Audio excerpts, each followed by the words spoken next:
ओम नमः शिवाय। श्री शिव महापुराण विद्वेश्वर संहिता अध्याय 11 शिवलिंगની સ્થાપના। ઋષિઓ પૂછવા લાગ્યા, લિંગની પ્રતિષ્ઠા કેવી રીતે કરવી, તેનું શું લક્ષણ છે, કેવા દેશ તથા કાળમાં કેવી રીતે પૂજા કરવી। સૂત પુરાણીજીએ કહ્યું, ગંગા વગેરે પવિત્ર નદીઓના કિનારે પુણ્ય તીર્થના તટે લિંગનું સ્થાપન કરવું અને તેનું નિત્યાર્ચન થાય તે જોવું। ઈચ્છા પ્રમાણે પૃથ્વી સંબંધી દ્રવ્યમાંથી જળમય અથવા કોઈ ધાતુનું લિંગ બનાવી લેવું।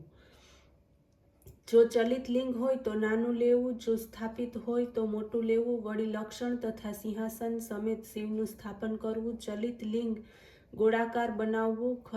ખટવાંગની સમાન મધ્યમાં સૂક્ષ્મ ચોકીની જે પર સ્થાપના હોય છે તે લિંગ મહાન ફળ આપનારું છે। ચલિત લિંગ માટીનું, શિલા કે લોહ વગેરે ધાતુમાંથી બનાવવું। જે ધાતુનું લિંગ હોય તે જ જાતની પીઠ બનાવવી। કેવળ સ્થાપિત લિંગમાં જેટલી વિશેષતા છે, કેવળ બાળ લિંગને છોડી લિંગ પીઠ એકમાં નિર્માણ કરવી। લિંગનું પ્રમાણ 12 આંગળાનું રાખવું। આના કરતાં ઓછું હોય તો ઓછા ફળ આપનારું થાય છે, અધિક હોય તો તેમાં કશો દોષ નથી। કદાચ 11 આંગળનું થાય તો પણ તે 12 આંગળનું જ ફળ આપે છે। શિવ મંદિરની રચના શિલ્પશાસ્ત્રના સિદ્ધાંતોને અનુસરી કરવું।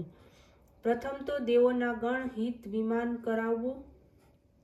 અંદરનો ભાગ દર્પણ સમાન પ્રકાશિત રહે તે પ્રમાણે વ્યવસ્થા કરવી। વિવિધ પ્રકારના મણીઓથી તેને વિભૂષિત રાખવું। પૂર્વ તથા પશ્ચિમની તરફ તેનું ગૃહ દ્વાર બનાવવું। સદ્યોજાતના મંત્ર વડે પૂજન કરવું। નવરત્નોની સ્થાપના કરી તેની બરાબર મધ્યમાં લિંગનું સ્થાપન કરવું। લિંગ અને સાકાર મૂર્તિ બંને શિવપદ પ્રાપ્ત કરાવી આપનાર છે। સ્થાવર લિંગ તરુ, ગુલ્મ, લતા વગેરે છે અને જંગલમ લિંગ કૃમિ, કીટ વગેરે છે। વિદ્વાન માણસો સ્થાવર કે જંગમ બંનેના સરખી રીતે અનુરાગવાળા હોય છે। સ્થાવરની સંભાળ તેમજ અન્ન વગેરે દ્વારા જંગની પૂજા કરવી। આ સુખના અનુરાગથી શિવની પૂજા પંડિતોએ કહી છે। પીઠ પ્રકૃતિ સ્વરૂપે છે તથા શિવલિંગ જ્ઞાન સ્વરૂપે છે। જે પ્રકારે શિવ પાર્વતી દેવીને ખોળામાં લઈને રહેલા છે તે રીતે લિંગમાં આ પીઠને ધારણ કરીને રહેલા છે। આ રીતે લિંગનું સ્થાપન કરી ઉપચાર વડે પૂજા કરવી। યથાશક્તિ નિત્ય પૂજા તથા ધ્વજાદિક ઉત્સવ કરવા। ચલિત લિંગની 16 પૂજા કરે તો શિવ પદની પ્રાપ્તિ થાય છે। આહ્વાહનથી માંડીને નૈવેદ્ય સુધીના બધા ઉપચારોથી અર્ચન કરવું। પ્રદક્ષિણા તેમજ નમસ્કાર કરવા। બારીક માટીના ગોબર મેળવી તેનું લિંગ બનાવવું અથવા કરેણનું ફૂલ, કોઈ પણ પ્રકારનું ફળ, ગોળ, ઘી, ભસ્મ, અન્ન અથવા રુચિ તે પ્રમાણે તે વસ્તુનું લિંગની યત્નપૂર્વક સ્થાપના કરી તેનું પૂજન કરવું। કોઈ અંગૂઠામાં જ શિવજીની પૂજા કરી લે છે।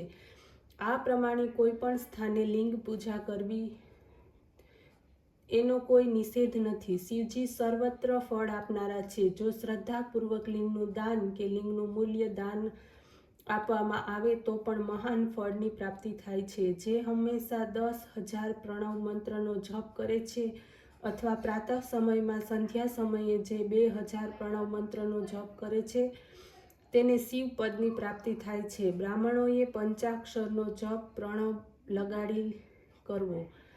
ગુરુની પાસેથી તે મંત્રની રીતસર દીક્ષા લેવી। ગુરુ જ્ઞાની હોવા જોઈએ। બ્રાહ્મણને નમઃ પહેલા બોલવો જોઈએ, જ્યારે ઉત્તર વર્ણે નમઃ પછી લગાડવો જોઈએ। સ્ત્રીઓએ પણ અંતે નમઃ લગાડવો જોઈએ। બ્રાહ્મણની સ્ત્રી પહેલા નમઃ શબ્દ લગાડે। જો આ પ્રમાણે 5 કરોડ મંત્ર થાય તો તે વ્યક્તિ શિવના સમાન બની જાય છે। 1, 2, 3, 4 કરોડ જાપ થાય તો બ્રહ્માદિક દેવતાઓનું પદ પ્રાપ્ત કરે છે। જો આ પ્રમાણે જપ અને પૂજનનો ક્રમ ચાલતો હોય તો હંમેશા 1-2 બ્રાહ્મણને ભોજન કરાવવું। જો કોઈ બ્રાહ્મણ હંમેશા સવારે 1008 ગાયત્રીનો જાપ કરે અથવા નિત્ય વેદ મંત્ર સૂક્તનો જપ કરે તો શિવ પદને પ્રાપ્ત કરે છે। આના સિવાય બીજા મોટા મંત્રો છે જેના જપથી કે વેદનું પારાયણ કરવાથી શિવ પદની પ્રાપ્તિ થાય છે। મંત્રોમાં જે મંત્ર પોતાને પ્રિય લાગે તેનો જ જપ કરવો। જો કોઈ ઓમ આ મંત્રનો 1000 વાર જપ કરે તો તેના બધા જ મનોરથ પૂર્ણ થાય છે. વિદ્વાન માણસે મરણ સુધી શિવ ક્ષેત્રોમાં નિવાસ કરવો જોઈએ. જ્યાં આગળ મનુષ્યો દ્વારા લિંગ પધરાવવામાં આવે છે ત્યાં તેની આગળ પાછળ 100 હાથ સુધી પુણ્ય ક્ષેત્ર થઈ જાય છે. ત્યાં જે કોઈ પુણ્ય કાર્ય કરવામાં આવે તેનું 100 ગણું ફળ મળે છે. જ્યાં ઋષિઓ દ્વારા લિંગ સ્થાપન થયું છે ત્યાં 1000 હાથ સુધીનું પુણ્ય ક્ષેત્ર હોય છે અને જે સ્વયંભૂ લિંગ હોય છે તેનું પુણ્ય ક્ષેત્ર પણ 1000 સુધી વિસ્તરેલું હોય છે. શિવ ક્ષેત્ર કે પુણ્ય ક્ષેત્રમાં વાવ, કૂવો, સરોવર વગેરે શિવ ગંગા સ્વરૂપ છે. ત્યાં સ્નાન, દાન અને જપ કરવાથી શિવપદની પ્રાપ્તિ થાય છે. દાહ, દશા, માસિક કર્મ, સપિંડી, કરણ, શ્રાદ્ધ, સાવંતરિક કર્મ અને ક્ષેત્રપિંડ જે કંઈ શિવ ક્ષેત્રમાં કરવામાં આવે છે તેના સઘળા પાપો દૂર થાય છે. આ શિવ ક્ષેત્રમાં જે કોઈ માણસ 7 રાત અથવા 5 રાત નિવાસ કરે છે તે પછી 3 રાત્ર કે 1 રાત્રિ પણ નિવાસ કરે છે તે તો પ્રમાણે શિવપદને પ્રાપ્ત થનારો થાય છે. સકામની તરત સિદ્ધિને નિષ્કામથી શિવપદની પ્રાપ્તિ થાય છે. વિશેષ કરીને કલયુગમાં તો ઘણું જ સરળ છે.